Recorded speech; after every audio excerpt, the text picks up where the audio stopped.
كروان وهو بيحكي لكريم الدمي على واقعة السرقة هتموت من الضحك. تشوف التفاصيل ونرجع لبعض تاني. لا على خير اي حد يا كريم، حصري حاجه والحاجه بقول لك اتسرقت تحت التريقه يا كريم. لا يا اقسم بالله اجيب لك بدلهم امال ايه يا دلوقتي. كريم؟ في ايه يا كريم؟ اجيب لك بدلهم دلوقتي حالا. لا مش عاوز فتلهم، هو حظه نصيبه الاسود اللي انا مش في الشقه بس.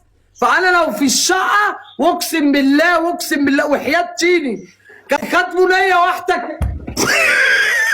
الحمد لله ان هو ما كانش. الحمد لله انك ما كنتش في الشقه. الحمد لله انك ما كنتش في الشقه، كنت موته من الضحك.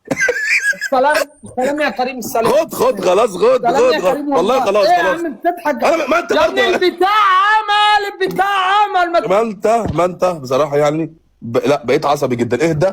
ما عصبي ايه يا كريم؟ اتسرقت. طب هو الشقه ما فيهاش غير الانبوبه والشاشه، ولا فيها عفش كتير؟ والمصحف الحمد لله انه ما كانش خد التفريسر والحاكه. ما كانش خد الايه؟ التفريسر. هو مش ما خدوش يا كريم، ما فيش حاجه اسمها تفريز عشان ياخدها، ما فيش حاجه اسمها كده. انت عاوز تضحك وعاوز اقسم بالله ما عاوز اضحك يا كريم، انت في ايه؟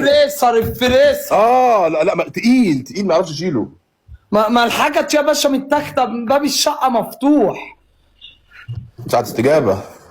والله العظيم انت بتضحك يا كريم؟ لا والله بتكلم بجد، والله العظيم يا كريم انا بكلمك بجد. اتقل يا كريم ايه؟ انت بتعمل ايه دلوقتي؟ بتغير الكالون؟ غيرت يا باشا الكالون.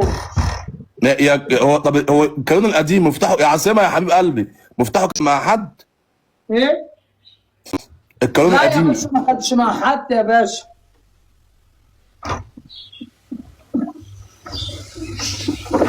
طب ما دام القديم ما كانش مع حد وده مش مع حد، المشكله مش في الكالون، فكرك نط من الشباك؟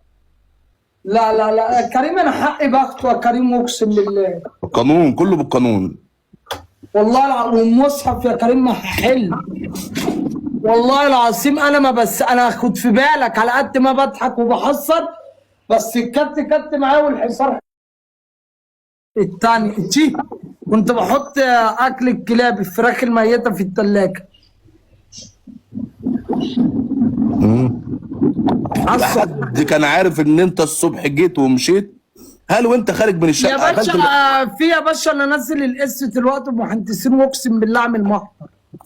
هل انت وانت نازل من البيت الصبح قفلت باب وراك كويس؟ قفلته مقفول.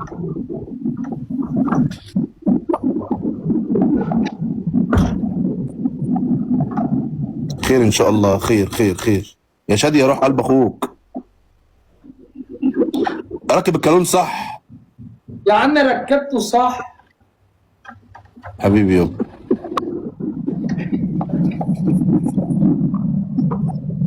الشاشه كام بوصه يا كروان؟ صغيره والله مش كبيره. كام يعني؟ ما اعرفش من 30 ابونا عبد المنعم 30 بوصه؟ ما اعرفش كام بوصه، 30 ولا 35 ما اعرفش. يا عم ده الحمد لله ان هو خدها عشان تجيب بعد 70 بوصه. لا انا جايبها اصلا معفنه، بس انا الكنيل طب اقول لك على حاجه. امبارح اتصلت، انا ما بشربش سجاير، امبارح لقيت علبتين سجاير خايبين مني. حلو، غايبين منك ازاي؟ لا لقيتهم مش في الشقه، يعني حد خدهم من العيال. اتصلت بالكل اسال عليهم. بس يا باشا وهعرف مين طول اللي خدهم، اقسم بالله يا كريم انا ما بضحك ولا بحصر. والله عارف وربنا قسما بالله على انا من النوع اللي انا ما بسيبش حقي لو ربع جنيه. لو ليا عند الكلب حاجه بقول له هات يا كلب، مش هقول له يا سيتي، انا خير الناس وحقي هجيبه. انا كده كنت عاملها على الكاميرات. حط كاميرات في الشقه وخلاص. ما هحط في الشقه وعلى الموبايل وكله يا اسطى. بس انا ايه؟ هم قالوا لك بقى الكروان تلاقيه معاه 20,000 جنيه ولا حاجه. ده انا خايف تحط انت اللي بتركب الكالون بنفسك يا كروان؟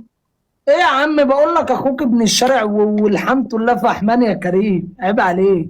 طب ايه ركبته والله ولا لسه بتفكه؟ ركبته والله خلاص، بس عملت حاجه غلط بعيد عليها. طب ماشي.